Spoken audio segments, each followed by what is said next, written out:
नमस्कार छात्रों, जैसा कि हमने आपको बताया था कि अब हमारा अगला टॉपिक क्या होने वाला है, वर्तनी। और वर्तनी सबसे बड़ी बात यह है, बहुत महत्वपूर्ण है किसके लिए, एसएससी जीडी के लिए, है ना। तो आज हम क्या पढ़ने वाले हैं, वर्तनी, है ना। और बड़े कायदे से पढ़ेंगे, काफी चीजों को समझेंगे। लेकिन वर्तनी टॉपिक पढ़ने से पहले आपको एक बात बताना बहुत जरूरी है कि अगर आपने संधि नहीं पढ़ी है ना, तो वर्तनी में आधी अधूरी जानकारी आपको मिल पाएगी। क्योंकि वर्तनी मतलब संधि, संधि अगर आपको आती है तो वर्तनी आती है। जैसे आपने देखा होगा आपके एसएससी जीडी की परीक्षा में संधि का कोई प्रश्न नहीं आया है। पिछली परीक्षाओं में जहां तक हमको, अगर हम गलत नहीं है तो संधि से कोई प्रश्न नहीं आया है, लेकिन वर्तनी से तो प्रश्न आए हैं। और वर्तनी जब भी कहेगा तो मतलब संधि। और याद रखना, संधि जब जब कहेगा तो वर्णमाला, है ना। क्योंकि संधि तब तक अधूरी है जब तक आपको वर्णमाला नहीं आती है। तो वर्तनी के लिए संधि पता होना बहुत जरूरी है। जो ऑनलाइन छात्र पढ़ रहे हैं वो एक बार संधि थोड़ा सा पढ़ें, उसके बाद इस क्लास को देखें तो उनको मजा और अच्छे से आएगा, ठीक है। बाकी आप लोग समझिए क्या होता है। सबसे पहले एक शब्द है सहस्त्र। पहली चीज तो आपको एक बात ध्यान रखनी है कि संधि जब भी वर्तनी आप बोल रहे हैं तो शब्द को सही उच्चारित करिए। जैसे हमने बोला अभी सहस्त्र, ना कि सहस्त्र। आपको शब्द में अंतर समझ आ रहा है, सहस्त्र नहीं होता है, सहस्त्र होता है। अब यह कैसे पता चला, देखो ये लिखा आपको दिख रहा होगा, ये दिख रहा होगा आपको, ये सहस्त्र, यहां क्या बना है, त्रा, जबकि यहां पर ये जो सा बना है ना, सा, उसी में रा लगा हुआ है। और याद रखना, एक प्रश्न आया हुआ है कि बताइए जब कभी रा से पहले कोई स्वर रहित व्यंजन हो तो रा का प्रयोग किस प्रकार होता है। अब स्वर रहित मतलब समझते हैं, जो स्वर के बिना हो। तो अगर कभी हम लिख दें यहां पा और वो आधा है और उसके बाद रा आ गया, तो क्या लगता है तुमको कि पा हम ऐसे बनाएंगे? ये गलत होगा बिल्कुल भी। तो सही आंसर क्या होना चाहिए, सही आंसर होना चाहिए कि पा लिखो और पा में नीचे रा लगा दो। ये आप ध्यान रखना, जब भी कभी इस तरीके से ये रा लगा होगा तो याद रखना हमेशा वो पूरा होगा। और ऊपर जब भी रेफ के रूप में रा लगा होगा तो हमेशा आधा होगा। तो सहस्त्र इसमें देखो लगा है, तो अगर हम इसको तोड़ेंगे तो ये कुछ इस तरह टूट जाएगा, ये सा आधा हो जाएगा और रा, ये हो गया। तो ये एकदम सही वर्तनी है, इसको हम ध्यान रखेंगे। फिर आते हैं स्रोत पे, ठीक वैसी ही बात जैसा पिछले में था वही सब कुछ है स्रोत में। अब देखो स्रोत नहीं होता है, क्या होता है, स्रोत। तो इसका मतलब है ये त्रा यहां नहीं होना चाहिए, बल्कि क्या होना चाहिए, ऐसे सा लिखो और उसी के अंदर रा होगा और आगे इस तरीके से मात्रा, और वही यहां क्या लिखा हुआ है। कोई दिक्कत, क्लियर है, समझ में आ रहा है? यही तो समझना है। एक बात और सुनिए, वर्तनी पढ़ते समय आपको शब्द की बहुत बारीकी समझनी होती है कि शब्द में चल क्या रहा है, आखिर शब्द में हो क्या रहा है। जैसे बहुत सारे बच्चे ऐसे हैं, अगर हम ऐसे लिख दें, ऐसे, और फिर ऐसे बना दें और इस तरीके से लिख दें, कुछ लोग डिजाइनर ऐसे त्रा बनाते हैं, हम ही कई बार बोर्ड पे लिखते हैं ऐसे बना देते हैं। तो इस तरीके का, और इसको देखेंगे तो आपको समझ ही नहीं आएगा अंतर क्या है इसमें, समझ रहे हैं? तो अंतर यह है कि इसमें बना है त्रा इसलिए ये गलत है, पर इसमें बना है सा और उसके नीचे कौन लगा है, रा, इसलिए ये सही है। क्लियर, कोई दिक्कत नहीं है। चलिए देखो, ये तो साफ दिख रहा है, बड़ा आसान है। स्त्री ऐसे थोड़ा लिखा जाता है, स्त्री में बड़ी ई की मात्रा होती है, तो ये तो बड़ा आसान हो गया। चलिए आगे बढ़ते हैं अगले प्रश्न की तरफ। अगला हमारा क्या कहता है, यथेष्ट। अब देखो, ये आपको पता करने के लिए एक कॉन्सेप्ट पता होना चाहिए, क्योंकि हर चीज के पीछे कारण होता है। दुनिया में ऐसी कोई चीज है जिसके पीछे कारण ना हो। तुम सब यहां बैठे हो, इसके पीछे कारण है, और अगर नहीं है तो आज के बाद मत आना। ये बात हम तुमको पहले बोले थे, है ना। अगर नहीं है तो मत आइए। जैसे हम यहां खड़े हैं तो उसके पीछे कारण है, अगर ये गलत है तो इसके पीछे, और अगर ये सही है तो इसके पीछे कारण है। समझ आ रहा है? तो हर चीज के पीछे कारण है। अब ऐसा क्या कारण है वो भी तो बस समझाओ गुरुजी। तो कारण यह है कि यथा प्लस इष्ट, समझ रहे हैं? इसको जोड़कर बनना चाहिए भैया, टा की जगह ये ठा कैसे हो गया। जैसे आपने एक शब्द सुना होगा अभीष्ट, तो कई बार वो अभीष्ट को पता क्या लिखेगा, वो अभी ठ लिख देगा, जबकि ये गलत है। ऐसा क्यों हो रहा है? क्योंकि शब्द ही किससे बना? अभी अभी धन इष्ट, क्या हो जाएगा? ये दीर्घ संधि के हिसाब से होगा, नहीं होगा? तो इसीलिए यथेष्ट सही है, ना कि यथेष्ट। इसमें इष्ट शब्द है, इसको हम ध्यान रखेंगे। जैसे अनिष्ट एक शब्द होता है, अन्न धन इष्ट। आगे देखते हैं, लावण्यता। बहुत अच्छा क्वेश्चन है ये, और इस प्रश्न में बहुत सारे लोग गलती करते हैं। एक एग्जामिनर दूसरा प्रश्न पूछेगा, वो उसमें आप गड़बड़ करोगे। पता वो क्या कहेगा? वो आपसे कहेगा बताओ क्या ये शब्द सही है, और तुम कहोगे इसमें गलती ही क्या है गुरुजी? सौंदर्यता। याद रखने से बहुत बार आपने सुना होगा, आप बोल देते हो कि सौंदर्यता, उसकी सौंदर्यता बहुत अलग थी, बहुत अच्छा था, कुछ भी बोल दोगे। देखो इसमें एक बड़ी गलती है। आप जानते हैं क्या गलती है? इसमें ये जो आपको दिख रहा है ना, ये दरअसल एक शब्द से बना है, और वो कौन सा शब्द है? सुंदर। सुंदर से बना है। सुंदर शब्द में अगर आप ता प्रत्यय लगाओगे तब भी वो क्या बनेगा? क्या बनेगा? वो भाववाचक बनेगा, जब भी आप ता प्रत्यय लगाओगे।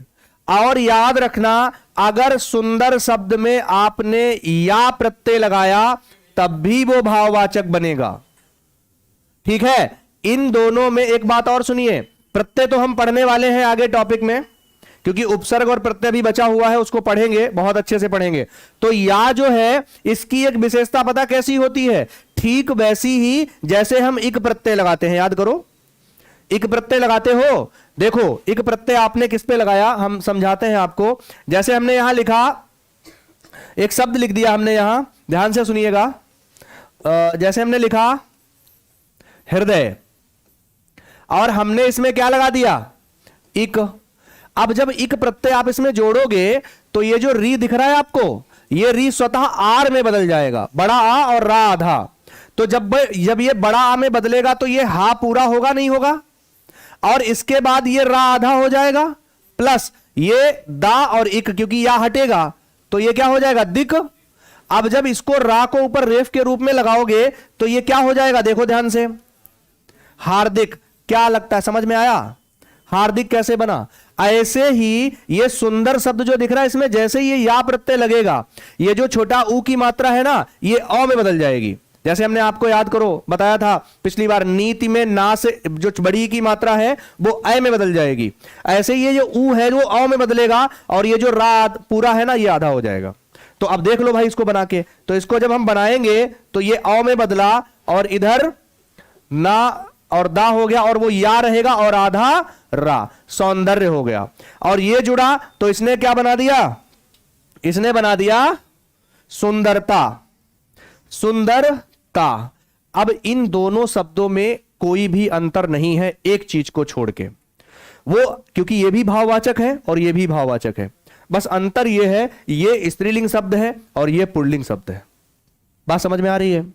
ये पुल्लिंग सौंदर्य होती नहीं है, सौंदर्य, और सुंदरता होता नहीं है, सुंदरता होती है। तो इसका मतलब ये स्त्रीलिंग और ये पुल्लिंग। और कभी भी आप ऐसा नहीं कर सकते हो कि जब आप या और ता दोनों प्रत्यय लगा दो, दोनों भाववाचक हैं, और एक ही शब्द पर दो भाववाचक प्रत्यय आप कैसे लगा सकते हो? लग सकता है क्या? नहीं लगेगा। तो इसका मतलब अगर आप या लगा रहे हो तो ता नहीं लगाना है, और अगर आप ता लगा रहे हो तो या नहीं लगाना है। अब हम आते हैं अपने उस क्वेश्चन पर जिस क्वेश्चन को हम कर रहे थे। ये बात अगर आपको समझ में आई हो तो ठीक है। और एक बात और सुन लीजिए, ये आपको नोट भी करना है साथ में। ये बात हमको आप बार बार नहीं बतानी चाहिए आपको। देखा है तुमने, जब राष्ट्रपति जी भाषण दे रहे होते हैं या प्रधानमंत्री जी, तो कुछ लोग पेन लिए बैठे होते हैं।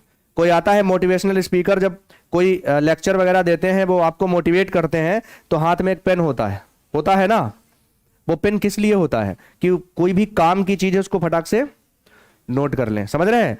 और याद रखना, ये दिमाग है, आप तत्काल में तो भूलेगा, जरूर भूल जाएगा, फिर आपको वो पेन जो लिखा होगा ना वो तुरंत रिकॉल होगा, हाँ सही तो है। तो ये आपको ध्यान रखना है, लिखना भी है। चलिए, लिखना भी है आपको, आगे देखते हैं। तो अब आप देखो, यहां लावण्यता में या प्रत्यय भी है और ता प्रत्यय। भैया एक हटा दो, चाहो तो ता हटा दो, चाहो तो या। लेकिन हम क्यों ता हटा रहे हैं? क्योंकि ता सबसे बाद में आया। तो इसका सही आंसर क्या होगा?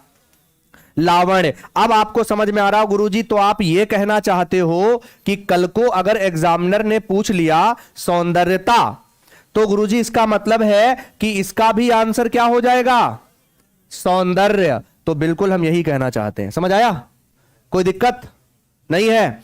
चलिए फिर आगे बढ़ते हैं अगले प्रश्न की तरफ। देखिए हम अपनी तरफ से कोई कसर नहीं छोड़ेंगे आपको समझाने में, बाकी निर्भर आप पर करेगा आप कितना समझते हो उसको।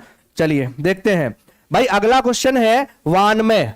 अरे ये तो सीधे सीधे गलत है। अगर आपने संधि पढ़ी, हमने क्या बोला था, संधि वर्तनी की बैकबोन है, रीढ़ की हड्डी। पता नहीं आज मेरी आंख में क्या हो गया है, सुबह से दिक्कत कर रही है बहुत, है ड्रॉप डालें। देखिए वानमय, इसको हम देखेंगे तो ये आपको पता होगा वानमय जो बना है वो वाक धन मय से बना है। और अगर आपको सही से याद हो तो हमने ये उदाहरण आपको पहले भी लिखवा रखा था, लिखवाया है। तो भैया का है और का के बाद पंचमा अक्षर आया तो का का पंचमा अक्षर में परिवर्तन कर देंगे। तो का का पंचमा अक्षर होता है वा या अंगा, इसको जोड़ोगे तो यही तो बनेगा। और ये गा कैसे ले आए तुम, गा तुमको लाना था तो तुमको यहां लाना चाहिए था, दिक प्लस भ्रम। ये हमारा वो नियम है, जब का का परिवर्तन किसमें हो जाएगा, गा में हो जाएगा, का के ही तीसरे में, तो ये दिग्भ्रम हो जाएगा। और कैसे होगा, दिग भ्रम, दिग्भ्रम ये बन जाएगा। तो इसका मतलब है कि इसका सही आंसर क्या होगा, वानमय। तो ये आंसर जहां वाणी मात्र ही सब कुछ हो वानमय हो जाता है। व्यवहारिक, अभी हम आपको बता रहे थे कि जब भी कभी इक प्रत्यय लगेगा, इक प्रत्यय जुड़ेगा, तो इक प्रत्यय जुड़ने का मतलब है कि आप इसको समझिए, हमने क्या लिखा, व्यवहार, यही तो होता है। प्लस इक प्रत्यय जुड़ा, जैसे इक जुड़ेगा ये बड़ा आ बदल जाएगा छोटा, भाई या में छोटा ही तो है, तो ये हो जाएगा व्याव, फिर आगे हारिक। तो इसका मतलब ये एकदम सही लिखा है, व्यावहारिक। समझ आ रहा है, कोई दिक्कत, बात समझ में आ रही है। जो चीजें हम समझा रहे हैं इसमें बारीकियां वो समझ में आ रही हैं सबको, ठीक है। देखो अगला, देखिए अगर हम समझा रहे और आपको समझ में नहीं आ रहा तो मेरे समझाने और आपके समझने का कोई मतलब नहीं है। अगला क्वेश्चन है, देखो षष्ठी। अरे षष्ठी में छोटी ई नहीं बड़ी ई की मात्रा होती है, षष्ठी में छोटी ई की नहीं बड़ी ई की मात्रा होती है। सन्यासी, बहुत बार पूछा गया प्रश्न है, सन्यासी में क्या होगा, सन्यासी में एक बहुत महीन त्रुटि की है, वो क्या है, अनुस्वार की। अनुस्वार यहां हो जाता तो आंसर हमारा सही हो जाता। क्लियर, चलिए भाई आगे बढ़ते हैं।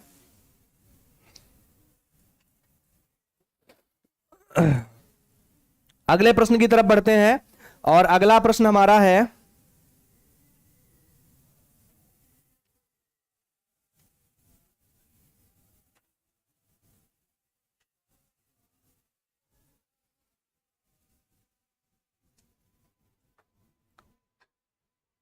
देखिए बड़ा अच्छा शब्द है एक, सृष्टा।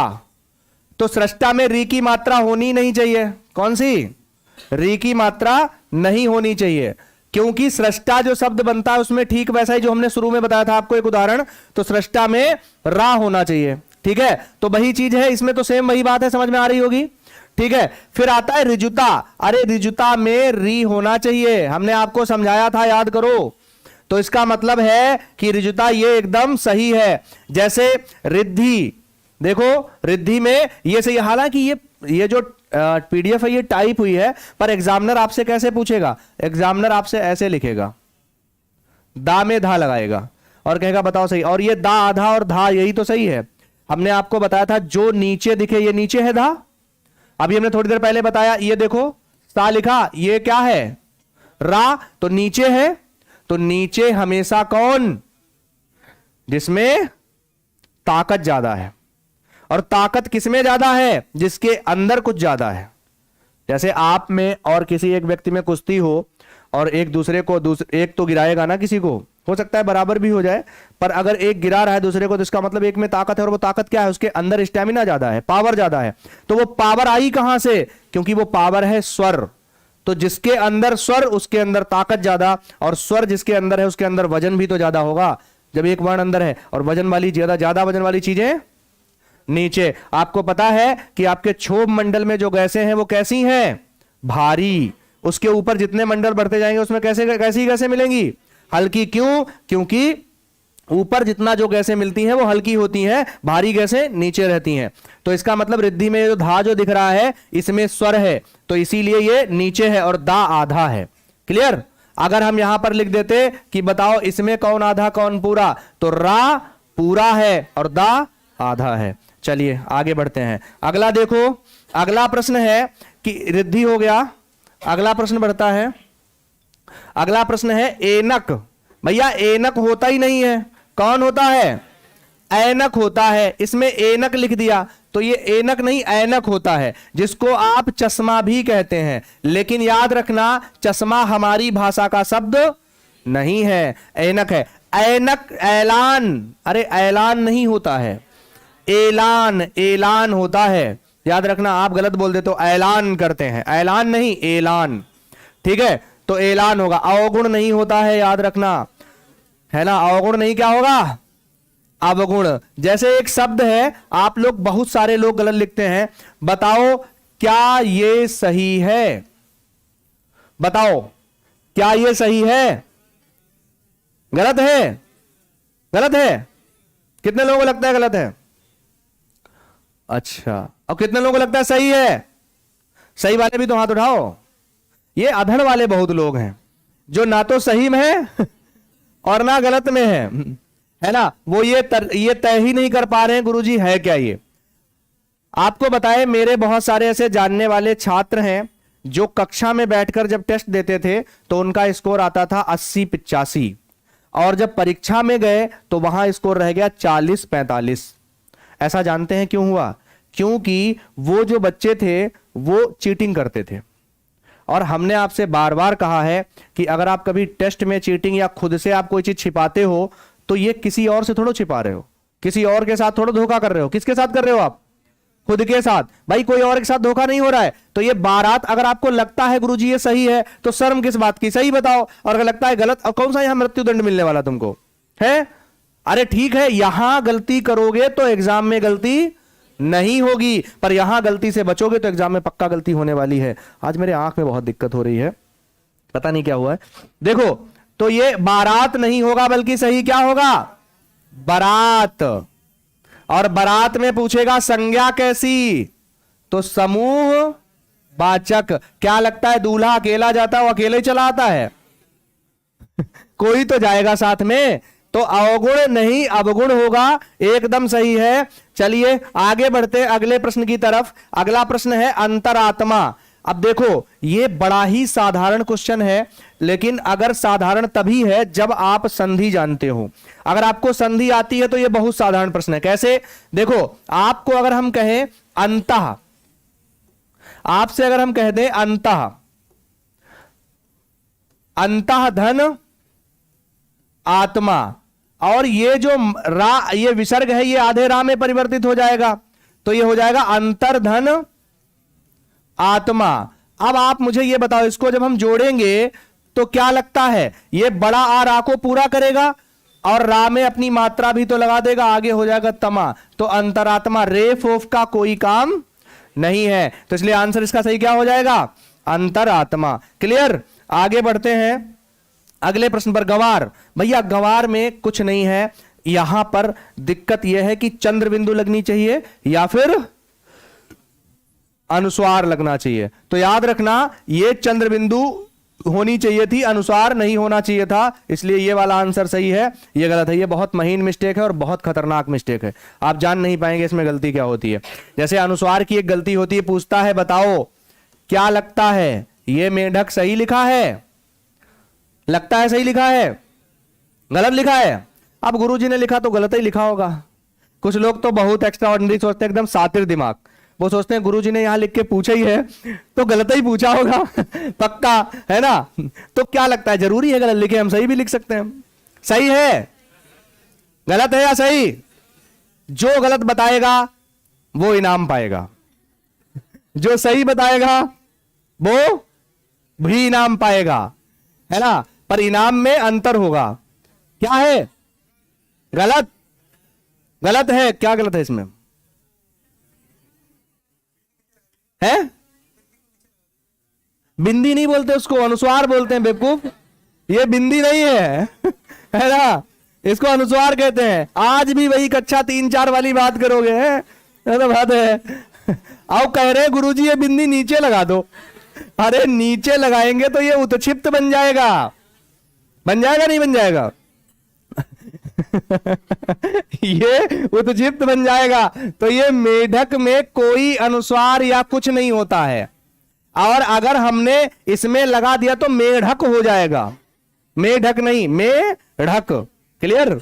ध्यान दो थोड़ा, ठीक है? तो इसका सही आंसर ये गलत है और ये सही है। तो गंवार है, और गंवार शब्द कैसा है? तद्भव। इसका तत्सम क्या होता है? ग्रामीण। यानी अगर आप गांव से हैं तो आप कौन हैं? गंवार। और हम बड़े गर्व के साथ कहते हैं कि हम गंवार हैं। बहुत बढ़िया। अगला देखिए, और अगला देखो, अनाधिकार। देखो अनाधिकार को अगर हम कहेंगे तो अनाधिकार बनता है अन धन अधिकार से।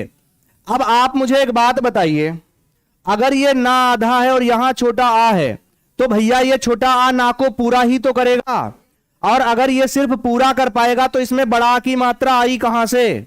समझ रहे हैं? तो इसका मतलब है कि ये बनना चाहिए अनधिकार। समझ गए? बहुत महीन मिस्टेक है यहां, तो बहुत अच्छा लगता है। जैसे कुछ बच्चे हमसे कहते हैं गुरुजी कैसे कह देते हो आपकी नहीं नहीं पहचान पाएंगे।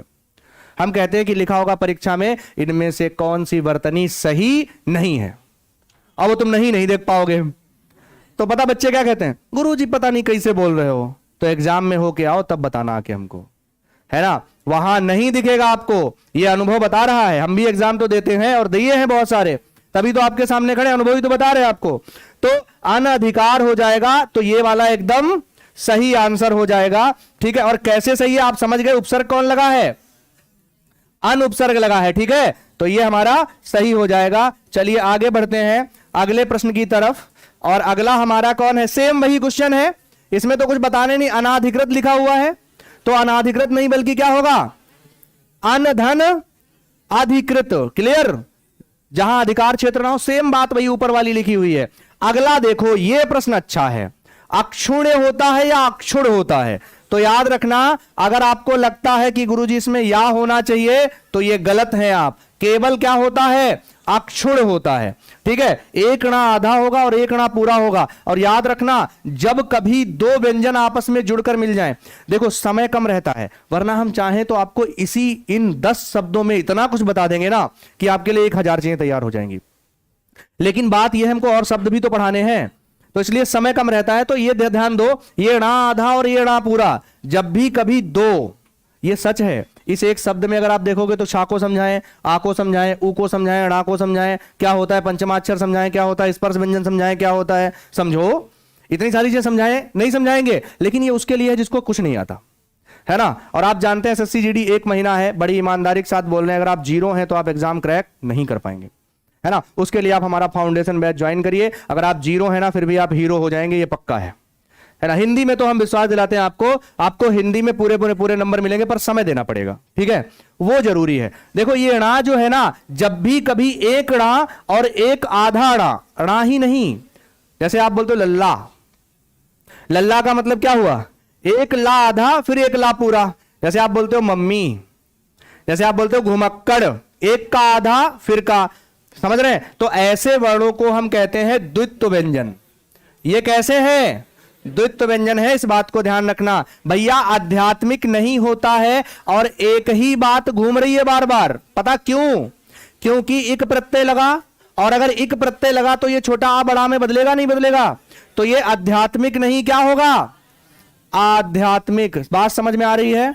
क्योंकि अध्यात्म शब्द होता है और अध्यात्म शब्द में इक प्रत्यय लगेगा तो भैया आध्यात्मिक नहीं बल्कि आध्यात्मिक होगा। कोई दिक्कत? बात समझ में आ रही है? अगर कोई नया शब्द मिल जाएगा कर लेंगे, ठीक है। अनुग्रहित ये शब्द अपने आप में यूनिक है, और जानते हैं क्यों? क्योंकि इसमें ये क्या है, ये आपको जो दिख रहा है यही खतरनाक चीज है।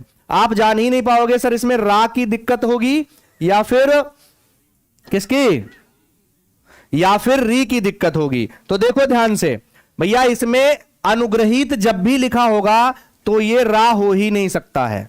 क्या होगा? री होगा। याद रखना। और याद रखना, अगर कभी वो एग्जामिनर आपसे कहेगा बताओ क्या लगता है तुमको, ये अनुग्रह सही है, तो नहीं। अनुग्रह जब जब कहेगा तब तब उसमें रा रहेगा। बात समझ में आ रही है भाई? अनुग्रह में रा रहेगा पर अनुग्रहित में री रहेगी। इसको चाहो तो याद कर डालो। क्लियर? अनुग्रहित में री और अनुग्रह में रा।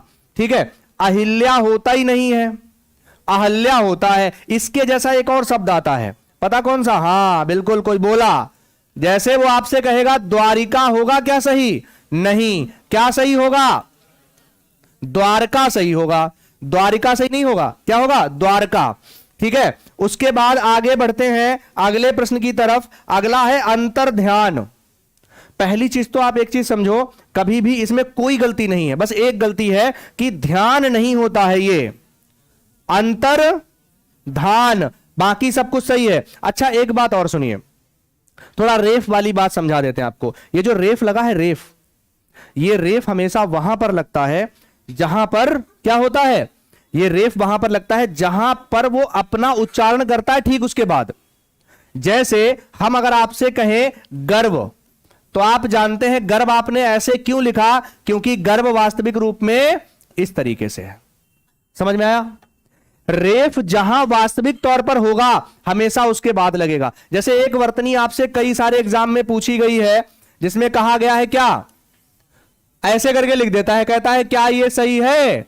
तो पहले तो सुनो, आशीर्वाद, रा तो यहां आएगा, और अगर रा यहां आएगा तो रेफ तो उसके बाद लगनी चाहिए, पर तुम लगाए पहले बैठे, इसका मतलब तुम आशीर्वाद नहीं बोल रहे हो, तुम आरसी बात बोल रहे हो। समझ आया? तो इसका मतलब ये कैसा है, ये गलत है। और इसका सही रूप क्या होगा? इसका सही हो जाएगा, ये रेफ यहां से हट जाएगी और किस पर लग जाएगी, वहां पर लग जाएगी, और आशीर्वाद सही हो जाएगा। कोई दिक्कत नहीं है। तो यही सेम है। अब देखो अगला आता है अंतर्द्वंद, उसको भी हम पढ़ लेते हैं। अंतर्द्वंद क्या कहता है? अंतर्द्वंद जो है उसमें कहा जा रहा है कि बताओ कि इसमें क्या गलती है। भाई देखो क्या गलती है, लिखी वैसे दिखा तो सबके सामने है, पर यह बड़ा भारी सा लग रहा है। अब इसको लिखते हैं पहले तो हम सही। अंतर्द्वंद दिख रहा है सबको? अंतर्द्वंद क्या लगता है ये सही है? इसमें कोई गलती ही नहीं है, क्योंकि गलती, अब आपको गुरुजी तो फिर इसमें क्या गलती है ये बता दो। इसमें गलती ये है कि इसमें ये वा नहीं लगा। याद रख रहे हैं, द्वंद जो शब्द होता है उसमें दोनों में वा रहेगा तभी सही होगा। अब देखो इसमें दा आधा होके वा लगेगा, तो देखो इसमें दा आधा होके वा लगा है, इसमें दा आधा है वाह है, तो इसमें भी दा आधा वाह है। जैसे दा आधा है और वाह है, हमने अभी बताया था नीचे वाला पूरा होता है, तो इसका मतलब ये सही है। हालांकि हम आपको बता दें परीक्षा में आपसे ऐसे लिख के पूछेगा, वो वैसे नहीं पूछेगा। वो दरअसल टाइपिंग जब की गई है तो उसमें दा और वाह आपस में जुड़ नहीं पाए हैं, ये थोड़ा सा हुआ, पर लिखा एकदम सही है। ठीक है। जैसे हम आपसे कहते हैं गर्व, हमने अभी बोला था ऐसे लिखा होगा, कौन इसको गलत करेगा? कोई नहीं। लेकिन इसको जोड़ भी तो लो एक बार, तो इसको जोड़ेंगे तो ये कुछ इस तरीके से हो जाएगा। समझ आया? तो बिल्कुल चलिए आगे बढ़ते हैं अगले प्रश्न की तरफ। अदम्य, अदम्य नहीं होता, अदम्य। अदम्य का मतलब समझते हैं? जिसका दमन ना किया जाए, ऐसी चीज जिसको दबाया ना जाए कभी। यानी जैसे कहते नहीं अदम्य साहस, अदम्य साहस का मतलब ऐसा साहस जो कभी भी दमन ना हो, खत्म ना हो, कम ना हो, तो अदम्य साहस हो जाएगा। तो आंसर हमारा हो जाएगा ये सही है, अदम्य बिल्कुल गलत हो जाएगा। अगला आता अनन्य। अरे अनन्य नहीं होता है, अनन्य शब्द बना कैसे है? अन धन अन्य, यानी जो अन्य, अन्न धन अन्य, जब इसको ना में आ मिलेगा तो देखो क्या लगता है तुमको, ये जुड़कर बन नहीं जाएगा? देखो ना में आ मिलेगा तो ना को पूरा करेगा, और इधर ना आधा और या क्या हो गया? अनन्य। एक शब्द याद आ रहा होगा, कितने लोग मुझे बता सकते हैं अगर आपको याद आ रहा है कि इसको क्या कहते हैं? वाक्यांश के लिए एक शब्द क्या होता है? है, जिसे मारना उचित ना हो। बहुत बढ़िया। अगन्या कहते हैं उसको जिसे मारना उचित ना हो, याद रखो, ठीक है। चलिए आगे बढ़ते हैं। अगला आता है अनुग्रह। अब देखो जो हमने अभी थोड़ी देर पहले आपको समझाया था वही है। अनुग्रह ये वाला गलत है, वो वाला सही है। याद रखना, इधर वाले सारे गलत हैं, उधर वाले सारे सही हैं। चलिए नेक्स्ट पर चलते हैं आगे। इसके अगला हमारा क्या आता है, देखो कितना गलत सा लिखा है इसमें। अरे भैया अतियुक्ति में वर्तनी संधि तो बना लो, कम से कम एक बार संधि बना लेते तब भी ठीक था। तो अतियुक्ति में अतिधन योक्ति लिख दिया। अतियुक्ति की संधि बनाओ, सबको पता होगा अतिधन उक्ति, ऐसी उक्ति जिसमें अति कर दी गई है ना। मतलब एकदम इतना बढ़ा चढ़ाकर बोल दिया गया है, संदेशन मधुबन कूप भरे, है ना। मधुबन के सारे कुएं जो हैं वो संदेशों से भर गए हैं। आपने सुना होगा, मतलब आगे नदियां बड़ी अपार, घोड़ा कैसे उतरे पार, राणा ने देखा इस पार, तब तक चेतक था उस पार, है ना। तो इसका मतलब क्या हुआ, ये किसी भी कथन की अति कर दी गई है। अरे भैया कोई इधर देखेगा तब तक उधर पर निकल जाएगा। हाँ फुर्ती थी चेतक में, पर इतनी भी नहीं कि इसको एकदम ऐसे बोल दो आप। जैसे वो उदाहरण सुना होगा, हनुमान की पूंछ में लगना पाई आग, सारी लंका जल गई, गए निशाचर भाग, है ना। ऐसा हुआ तो समझो, पर यह सच है कि हनुमान की पूंछ हमने आग लग पाई थी, कपड़ा ही जल पाया। मिस अंडरस्टैंडिंग हो गई किसमें, रावण में और हनुमान में। रावण की कैलकुलेशन फेल हो गई, हनुमान की कैलकुलेशन ज्यादा बड़ी थी। हनुमान जी की गणित बहुत तेज थी। रावण ने कहा इतना कपड़ा लपेटो कि ये बानर जब तक ये बानर जो है इस पूंछ की, इसकी पूंछ तक आग आए कपड़ा जलता रहे, तब तक ये समुद्र तक पहुंच जाए, जले ना, पर घबरा जाए, डर जाए इतना कि इसकी पूंछ हम कपड़ा लपेट दो। हनुमान जी उतने में गणित लगा ले गए।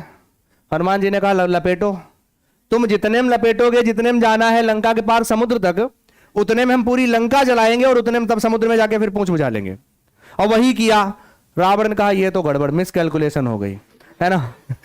समझो तो देखो, तो अतिधन उक्ति, ये ई और उ मिलेगा तो या बनाएगा नहीं बनाएगा, और उ की मात्रा भी लग जाएगी और ता आधा हो जाएगा, तो इसका मतलब ये आंसर सही है, ना कि ये। अच्छा, इससे मिलता जुलता एक क्वेश्चन आता है जो अभी हाल फिलहाल की परीक्षा में पूछा गया है कि बताओ क्या लगता है ये सही है, अतिशयोक्ति, है ना, अतिशयोक्ति। हालांकि जब हमने उदाहरण आपको बताए थे जितने भी, उसमें अति कथन की नहीं हुई थी। क्यों? क्योंकि अतिशय थी उसमें, क्योंकि अति नहीं कहते उसको, उसमें अतिशय है। कारण कि उसमें झूठ तो है नहीं कुछ, पर बढ़ा चढ़ाकर बहुत बोला जा रहा है। झूठ जब हो जाए कोई कथन और बढ़ा चढ़ाकर इतना बढ़ा दिया जाए कि वो झूठ हो जाए। कोई कहते हैं हमारे घर में एक ऐसा बांस है जिसमें हम जब भी मर्जी होता है तब ऐसे बादल में चुभो देते हैं और बारिश हो जाती है फिर उसको रख लेते हैं, तो वो क्या है, वो अतियुक्ति है ना। और ये क्या है, अतिशयोक्ति। हालांकि इसकी वर्तनी गलत है। क्यों? क्योंकि वर्तनी आपकी सही तब होगी जब आपकी संधि सही होगी। जैसे उदाहरण के लिए समझो, संधि सही करते हैं। देखो, अगर आप कहेंगे अतिशय, अतिशय धन उक्ति, उक्ति। देखिए, अगर आपको और कोई अध्यापक पढ़ा रहा होता तो अब तक शायद सब ऊपर निकल गए होते, है ना, बहुत सारी चीजें पढ़ा डाली होती। पर देखिए, मेरे सामने एक मजबूरी है कि हम आपको ऐसे नहीं पढ़ा सकते, हम भाग कर कभी नहीं पढ़ाते, है ना। मेरी क्लास में मां सरस्वती की कृपा है कि आप बहुत ज्यादा बोर नहीं होंगे। शायद हो सकता है आप बोर हो सकता है आप बहुत फ्रस्ट्रेटेड प्राणी हो सकता है बहुत थके हारे प्राणी हो, तो फिर वो अलग बात है, फिर हम आपको ठीक नहीं कर सकते। पर अगर आप पढ़ने के उद्देश्य से आए हैं, है ना, अब तुम्हारे दिमाग में पढ़ाई चल ही नहीं रही है, आज उसने कैसे कह दिया, आज ये बात कैसे हो गई, आज घर में ये जंग कैसे हो गई, आज उसके घर में पत्थर फेंक देंगे, ये सब चल रहा है, तो हम थोड़ा ठीक कर सकते हैं, फिर इलाज की आवश्यकता है तुमको, है ना। तो अतिशय धन उक्ति, तो आप बोर नहीं होंगे, पर आपको चीजें समझ में आएंगी।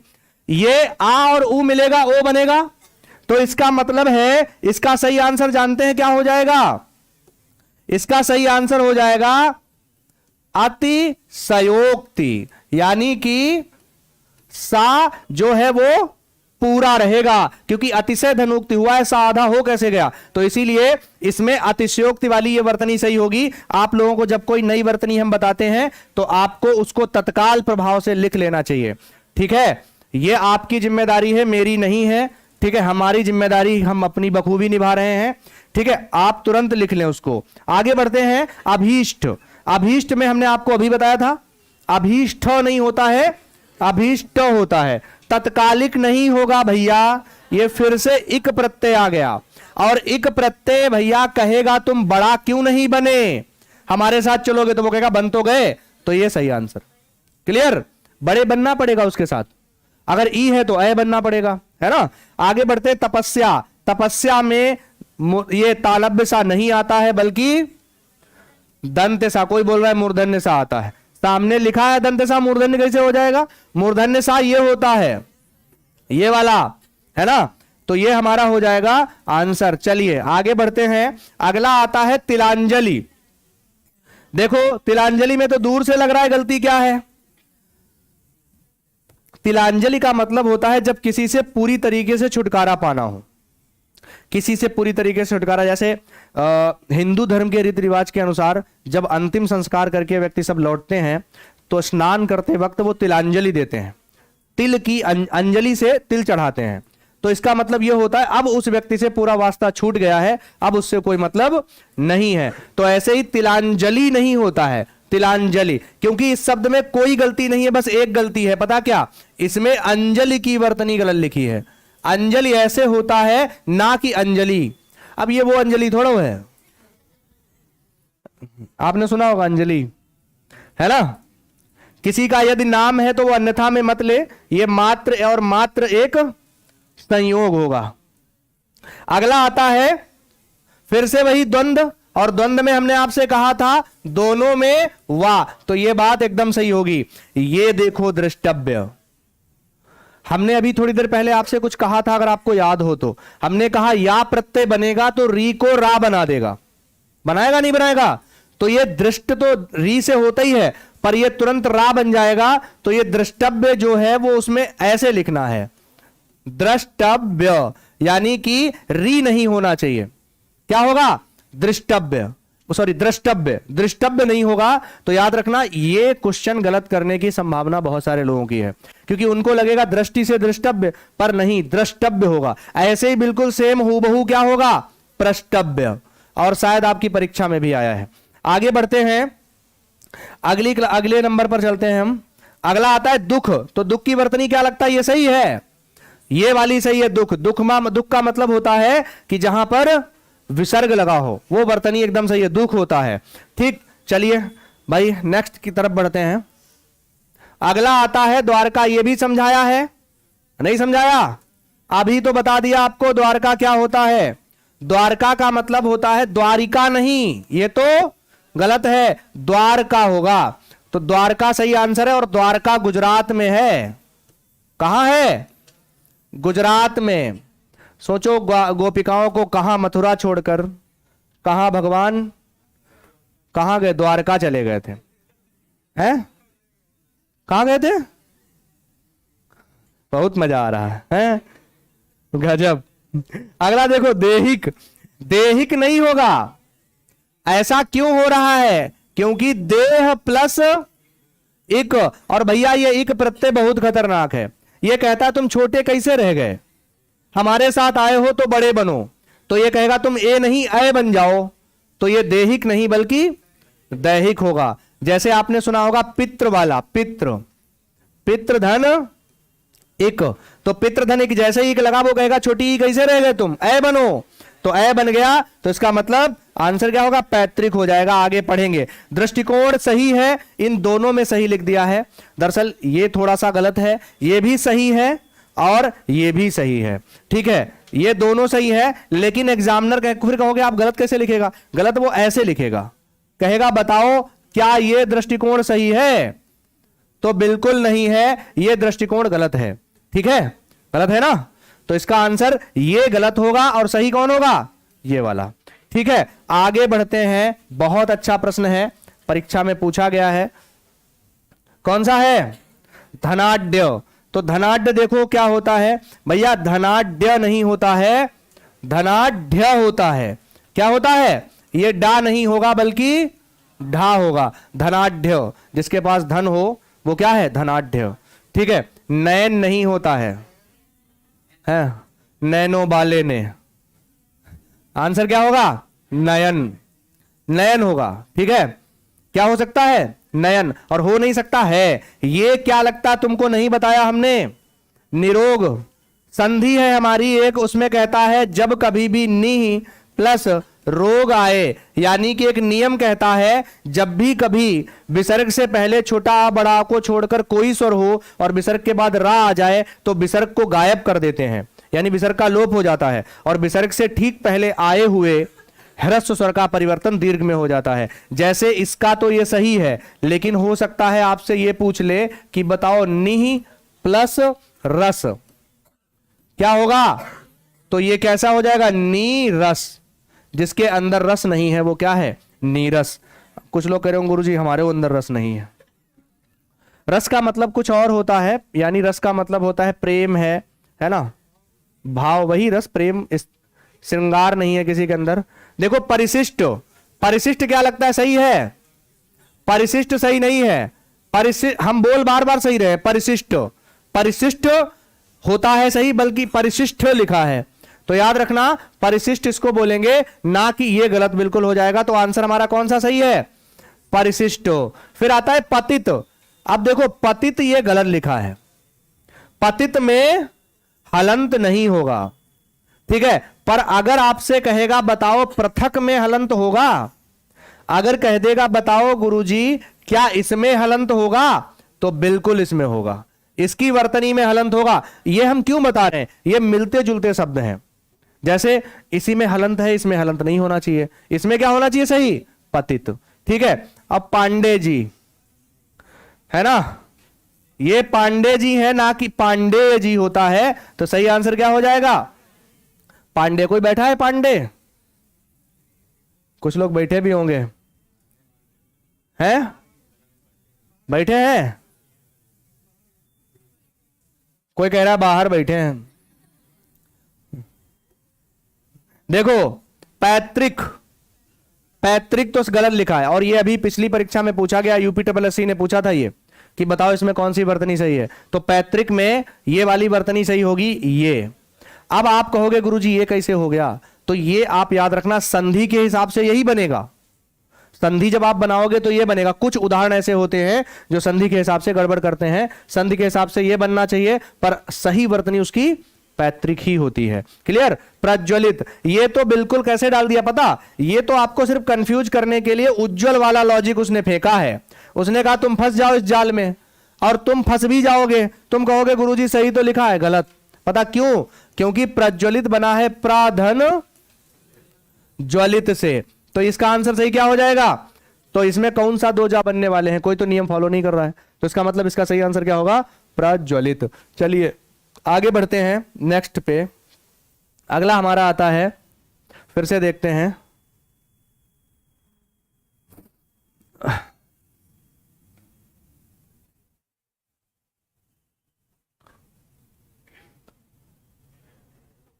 लो मेढक मिल भी गया है ना। देखिए भाई, पौरुष होता है या पौरुष? क्या होता है? पौरुष होता है, पौरुष नहीं होता है। याद रखना, पौरुष जिसके अंदर पुरुष का भाव हो वो क्या है? पौरुष। अगला है मध्याह्न। यहां वही गलती है जो चिन्ह में गलती है। आपको चिन्ह ऐसे लिख के देगा जबकि ये सही नहीं है। सही हमेशा याद रखना चिन्ह कौन सा होगा? चिन्ह हा आधा रहेगा और ना। हो सकता है एक शब्द और देता है, आपसे कहेगा बताओ वर्तनी में ब्रह्म की वर्तनी कैसी सही होगी, तो हो सकता है वो आपको ऐसे दे दे ब्रह्म। ये गलत है। पता क्यों? क्योंकि इसकी वर्तनी सही जो होगी वो हा आधा रहेगा और उसी में मां होगा। अब हा आधा है, मां पूरा है। चाहो तो चिन्ह भी देखो, अगर आप कभी भी ऐसे लिखें और इसमें छोटा सा ना बना दें तो इसका मतलब ना पूरा है और हा आधा है, और इसके आगे आप लिख दो ची, क्या दिक्कत है? लो चिन्ह हो गया। वही से लिखा है यहां ब्रह्म, तो ऐसे ही ब्राह्मण भी बनेगा, यहां ड़ा बनेगा, यहां ड़ा हो जाएगा। क्लियर? तो ऐसे ही मध्याह्न में हाँ आधा है, देखो इसके डिजाइन से पता चलता है कि ये आधा है, तो आंसर क्या हो जाएगा? मध्याह्न। चलिए आगे बढ़ते हैं। मेढक समझा दिया था, कोई दिक्कत मेढक में? मेढक समझा दिया है, ठीक है, देखो कुछ नहीं लगा है। अच्छा, कर्तव्य को ध्यान से देख लो, इसमें एक बहुत महीन सी त्रुटि है कि कर्तव्य में दो ता बनते हैं। देखो एक ता आधा ये और एक वो वाला ता, अब इसमें देखो नहीं है क्या? नहीं है। अच्छा देखो, जैसे एक शब्द आता है महत, तो कैसे सही होगा? तो महत तो बना ही ऐसे है, महत धन त्वा। अब आप खुद बताओ भैया, जब दो ता है तो दो ता बनेंगे या नहीं बनेंगे? खुद बताइए। तो इसका मतलब है कि महत तो जब हम लिखेंगे तो ऐसे करके ता तो लिखेंगे, पर उसमें एक ता और आधा होगा, तब जाके वर्तनी सही होगी। क्लियर है? ऐसे ही एक शब्द और होता है, आप ध्यान दीजिए, तत् धन त्वा। अगर हम इसको जोड़ेंगे तो खुद बताओ ये तत्व में कैसे लिखा जाएगा? तत्व में हम ऐसे तो बनाएंगे, पर इसके अंदर भी एक ता आधा होता है, तो तत्व की वर्तनी ये सही हो जाती है। कोई दिक्कत नहीं है? क्लियर है? इसके बाद आगे बढ़ते हैं। तो भैया कालिदास थोड़े थे, कौन थे? कालिदास थे। उसके बाद आगे बढ़ते हैं अगले प्रश्न की तरफ। अगला है कृतकृत्य। देखो यहां लिख दिया कृत्य। कृत्य, कृत्य माने होता है कोई अपराध किया गया या कुछ भी गलत कार्य, उसको कृत्य कहते हैं, है ना? तो देखो कृतकृत्य होता है, जबकि यहां क्या लिख दिया उसने? कृत्य कृत्य रिपीट कर दिया, तो ये गलत है। सही आंसर क्या है? कृत्य कृत्य। ठीक है, फिर आता है क्रोधित। अब क्रोधित का मतलब ये गलत शब्द है, क्रोधित को समझो, हालांकि ये गलत लिख दिया है। क्रोधित जो होता है इसमें ये वाला रा नहीं लगाया है ना, देखो इसमें एक रा लगेगा और क्या होगा? क्रुद्ध। क्रोधित शब्द सही नहीं होता है, क्या होता है? क्रुद्ध। क्रुद्ध एकदम सही है, क्रोधित गलत है। फिर आगे बढ़ते हैं, अगला आता है हमारा कौन सा? अगला आता है गरिष्ठ। अब देखो गरिष्ठ नहीं होता है, गरिष्ठ। भैया खूब जो लोग मसाले वसाले वाली चीजें खाते हैं ना, उसको हम क्या कहते हैं? उसको हम गरिष्ठ कहते हैं। यानी कि ऐसी चीजें जैसे खूब पनीर वनीर खाने वाले लोग क्या है? गरिष्ठ भोजन खाते हैं। मसाला जैसे मीट मछली जो लोग खाते हैं, मांसाहारी भोजन, वो भी कैसा होता है? गरिष्ठ। ऐसा नहीं है कि सिर्फ मीट गरिष्ठ होती है, क्योंकि मीट को, मांस को पकाने के लिए भी तो आपको मसाले चाहिए। अंग्रेजों का भारत में आना सबसे बड़ा कारण तो यही था, उनको मसाले बहुत चाहिए थे। यूरोप वाले मीट मछली बहुत खाते हैं, और मीट मांस को खाने के लिए मसाले तो चाहिए, और उनके पास मसाला था नहीं। मसाला किसके पास? हमारे पास। आओ तुम लेने आ गए, वास्को डिगामा कूद पड़े आके, है ना? लेकिन उनको क्या पता था कि हम हैं, और तुम क्या कर सकते हो हमारा? गृहिणी। अरे भैया गृहिणी तो कतई गलत शब्द है ना? गृहिणी होता नहीं है, गृहिणी होता है। हा में छोटी की मात्रा, ये हम गलती बता रहे हैं आपको। हा में कोई मात्रा यहां नहीं रखी, जबकि हा में छोटी की मात्रा रहेगी। अब देखो यहां पर एक चीज समझो, जब भी कभी ऐसे लिखा होगा गुरु, ये गलत लिखा है। गुरु सही क्या होता है? गुरु, है ना? ये गुरु सही होगा। फिर आते हैं हम अगले गृहस्थ की तरफ। अगला देखो, अगला हमारा आता है गृहस्थ। तो गृहस्थ में देखिए क्या हो रहा है। तो गृहस्थ में भैया रा बना दिया यहां, ये तो बड़ा आसान सा है ना? तो इसका सही आंसर क्या होगा? सही आंसर क्या हो जाएगा? ये गृहस्थ गलत है, क्योंकि इसमें री होना चाहिए, क्योंकि ग्रह से बना है, तो इसका मतलब आंसर सही ये होगा। देखो ये घनिष्ठ नहीं होता है, घनिष्ठ। अब आपको कुछ टा वाले मिले, कुछ ठा वाले, थोड़ा कायदे से इनको पढ़िएगा। अगर आपसे कह रहा है अभीष्ट होता है या अभीष्ट, तो अभीष्ट होता है। लेकिन पूछेगा घनिष्ठ होता है या घनिष्ठ, तो घनिष्ठ। ये टा और ठा वाला कंफ्यूजन बन सकता है। फिर देखो ये चरमोत्कर्ष है ना, चरमोत्कर्ष में देखिए क्या हो रहा है। तो चरमोत्कर्ष याद रखना, चरम प्लस उत्कर्ष, यानी ऐसा उत्कर्ष जो अपने चरम पर है या पीक पर है। पीक अंग्रेजी में कहते हैं चरम को। तो इसका मतलब ये तो चर्म लिख रखा है उसने, ये पता कैसे लिख रखा है? चर्म। अरे चर्म माने होता है चमड़ा, प्लस उत्कर्ष, चमड़े का उत्कर्ष। ये तो बिल्कुल गलत हो गया। तो इसका मतलब ये आंसर गलत है और ये सही है। चर्मोत्कर्ष दीर्घ उसको सॉरी गुण संधि का उदाहरण है ये, ठीक है। फिर आते हैं हम ये चार दीवारी पर। हालांकि यूपी SSS ने एक फॉरेस्ट गार्ड की परीक्षा हुई है अभी हाल फिलहाल में, उसमें उसने इस आंसर को भी नहीं माना है, पर उसने कह दिया हम इसके फुल मार्क दे रहे हैं, जबकि सही आंसर चार दीवारी ही होता है, याद रखना। क्या होता है? चार दीवारी, ना कि चार दीवारी। उसमें उसने फुल मार्क कर दिया है क्वेश्चन को। हम जब प्रीवियस ईयर क्वेश्चन लाएंगे तो वो क्वेश्चन आपको दिखाएंगे, ठीक है। फुल मार्क किया है, पता नहीं क्यों किया, ईश्वर जाने पर ये आंसर बिल्कुल सही है। आप पुस्तकें उठा के देखना, आपको ये आंसर मिल जाएगा। चलिए आगे बढ़ते हैं अगले टॉपिक, अगले शब्दों की तरफ। अगला आता है चाबी। चाबी नहीं, ये भाभी थोड़ा लिखा है जो चाबी कह दोगे। ये क्या है? चाबी। और याद रखना, ये जागृत जो शब्द आपके सामने लिखा हुआ है, ये जागृत नहीं होता है। ये क्या होता है? जागृत, यानी कि री नहीं होगा बल्कि रा होगा। आधीन कभी होता ही नहीं है। अब ये जानते हो आप कैसे कहते हो? आप कहते हो गुरुजी कैसे नहीं होता है, पराधीन में तो आप आधीन बोल रहे हो। अरे भैया हम थोड़ो बोल रहे हैं, ये संधि बोल रही है। क्योंकि संधि जब आप बनाएंगे तो ये पर प्लस अधीन। आधीन कैसे बोल गए आप लोग? पर प्लस अधीन। अब जब दोनों को जोड़ोगे तो ये दीर्घ संधि से बड़ा नहीं बना देगा। देखो छोटा बड़ा, छोटा मिलके बड़ा नहीं बनाएंगे तो फिर इसका मतलब ये क्या बन जाएगा? पराधीन। लेकिन होता ये थोड़ो है, होता कौन है?